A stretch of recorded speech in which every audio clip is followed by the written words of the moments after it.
Weather చల్లగా బాగుంది. స్కూల్కి పిల్లలకి ఎలాగో సెలవులు ఇచ్చేశారు. సరదాగా దగ్గరలో అరకు ఉంది కదా, వెళ్ళొద్దాం అనుకుంటున్నారా?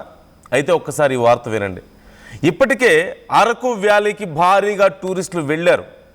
వరుసగా సెలవులతో అరకులో విపరీతమైన రద్దీ పెరిగింది.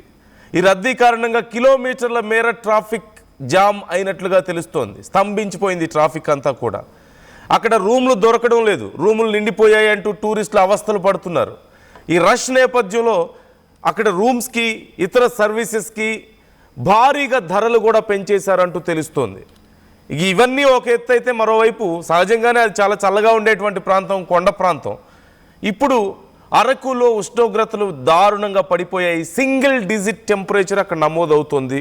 దీంతో అక్కడికి వెళ్ళిన కొంత వయసు పైబడిన వాళ్ళు కానీ చిన్నపిల్లలు కానీ చాలా ఇబ్బందులు పడుతున్నట్లుగా తెలుస్తోంది. సో ఇవన్నీ ఒకసారి ఆలోచించి మీరు కూడా అరకుకు వెళ్ళాలనుకుంటే వెళ్ళండి. హాలిడేస్ టైం అవ్వడం, అందులోనూ మంచి సీనరీస్ ఉంటాయి. అరకు అంటే చాలా అందంగా ఉంటుంది ప్రాంతం అంతా. మంచి సీనరీస్ ఉంటాయి, కొండలు, అక్కడ అడవులు, ఆ టీ తోటలు,